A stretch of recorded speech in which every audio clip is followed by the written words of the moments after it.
Ke informasi lainnya pemirsa, Gubernur Jakarta Pramono Anung tegaskan perayaan Tahun Baru 2026 di Jakarta tetap dilaksanakan, namun secara sederhana. Hingga saat ini, Gubernur Pramono Anung belum putuskan secara rinci gelaran acara yang akan diadakan di Jakarta dalam rangka menyambut Tahun Baru. Pramono menyebut perayaan pergantian tahun akan digelar secara sederhana. Sebagai kota global, Jakarta akan disorot oleh dunia. Oleh sebab itu, perayaan pergantian tahun tetap harus dilaksanakan. Perayaan Tahun Baru juga diharapkan mampu membangkitkan optimisme warga di tengah berbagai bencana yang melanda sejumlah wilayah di tanah air. Apapun Jakarta ini kan ibu kota negara dan Jakarta sekaligus kota global. Di seluruh dunia, momen tahun baru itu kan pasti akan diperbandingkan. Maka dengan demikian walaupun nanti dalam kesederhanaan, pasti dalam kesederhanaan, yang jelas bahwa Jakarta tidak dalam kemeriahan, kemewahan, mungkin juga malah saya akan melakukan hal yang berkaitan dengan penekanan pada doa dan sebagainya. Tapi tetap harus ada penyambutan tahun baru, karena ini kan Jakarta, ini kan ibu kota negara, dan ini yang dilihat dunia, apakah yang akan dilakukan oleh Jakarta untuk itu. Jelang libur Natal dan Tahun Baru, stasiun Pasar Senen Jakarta Pusat mulai dipadati penumpang. Dan untuk mengetahui situasi terkini, kami sudah terhubung dengan rekan Hadisti Arifa dengan juru kamera Dede Rode. Ya Hadisti, bagaimanakah situasi terkini stasiun Pasar Senen di akhir pekan kali ini?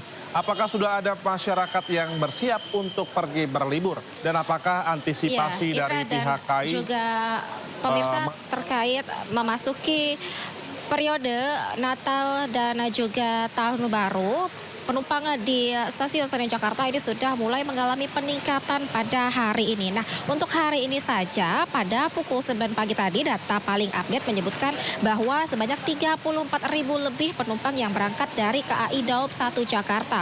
Jumlah ini mayoritas berangkat dari stasiun Senen Jakarta sebanyak 14.000, kemudian 11.000 dari stasiun Gambir dan sisanya berangkat dari stasiun Bekasi dan stasiun lainnya. Kemudian terkait arus perjalanan di periode Natal dan juga Tahun Baru yakni pada tanggal 18 Desember lalu hingga 4 Januari nanti KAI Daob 1 menyediakan sebanyak 909.000 lebih tiket pada periode tersebut. Dengan rata-rata per hari akan ada sebanyak 50.000 tiket yang dapat dibeli oleh penumpang. Nah, kemudian hingga saat ini dari total ketersediaan tersebut sudah habis terjual sebanyak 518.000 lebih tiket. Artinya sudah terjual sebanyak 57% dari total ketersediaan. Dan hingga saat ini total tiket yang masih dapat dibeli atau yang masih tersedia ini ada sekitar 391.000 tiket yang dapat dibeli hingga tanggal 4 Januari nanti. Dan kemudian juga terkait mengantisipasi lonjakan penumpang yang mungkin terjadi pada Natal dan juga Tahun Baru ini, KAI Daob 1 Jakarta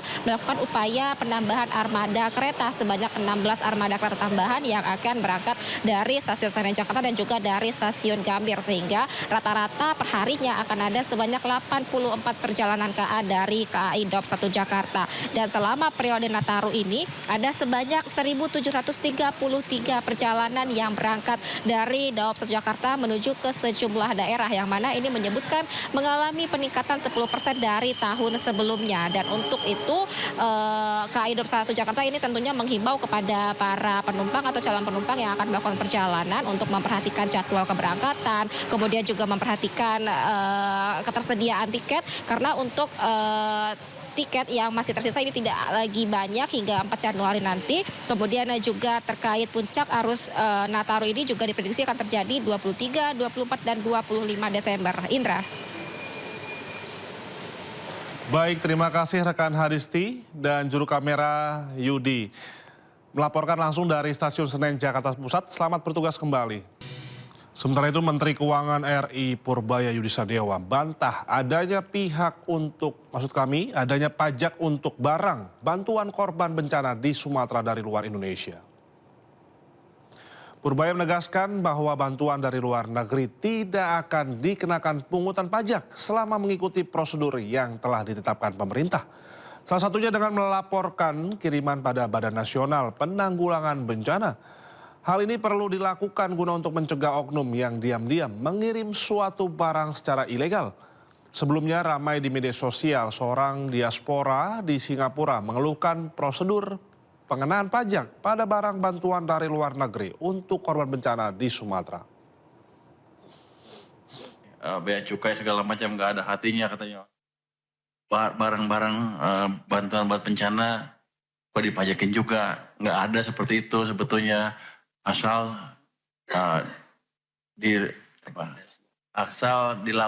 melalui prosedur tertentu. Dia tinggal lapor aja ke BNPB, kita langsung pas. Gitu kira-kira. Karena nanti kalau nggak ada yang nyolong-nyolong juga tuh legal masuk. Jadi nggak benar kata beberapa media. Sementara itu, Sekretaris Kabinet Teddy Indrawijaya menjelaskan terkait status bencana nasional. Tak hanya itu, Teddy juga tegaskan pemerintah terus ada bersama korban bencana di Pulau Sumatera. Ya, pihak-pihak yang terus saja membahas status bencana nasional. Jadi gini, bencana ini ada di 3 provinsi. Ketiganya terdampak. Tapi mungkin 1-2 minggu ini semua fokusnya hanya ke Aceh. Ya. Sejak hari pertama tanggal 26, pemerintah pusat sudah melakukan penanganan skala nasional di 3 provinsi ini. Langsung mobilisasi nasional. Mari kita fokus ke substansinya. Sudah ada 50 lebih pasukan di sana, TNI, Polri, 50.000 lebih pasukan di sana, TNI, Polri, Basarnas, dan relawan-relawan banyak sekali. Di seminggu pertama ada 26.000 seperti Pak Kasat bilang saat awal-awal. Dari yang sudah ada di sana. Kemudian yang kedua, katanya kalau nggak bencana nasional, anggaran nggak dari pusat. Bapak Presiden sudah jawab dari awal. Semuanya ini akan menggunakan dana pusat. Disampaikan 60 triliun sudah dikeluarkan secara berangsur untuk membangun kembali rumah sementara, rumah hunian tetap, fasilitas semuanya, gedung DPRD, kecamatan juga, dan juga langsung. Kita ke informasi lainnya pemirsa, usai dipindahkan sejak Sabtu 13 Desember lalu, aktor Ahmad Zhoni yang juga terdakwa kasus narkoba mulai persidangannya secara langsung di Pengadilan Negeri Jakarta Pusat. Momen ini juga dijadikan sebagai pertemuan beserta keluarga dan para kerabat.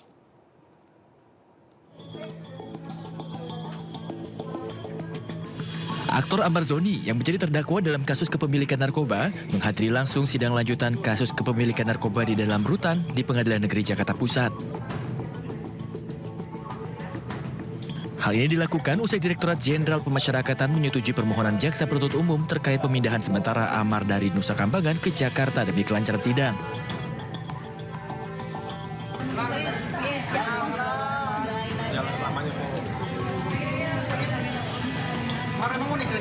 Ahmad hadir terlihat bahagia melihat keluarga dan kerabatnya yang telah lama tak dijumpainya.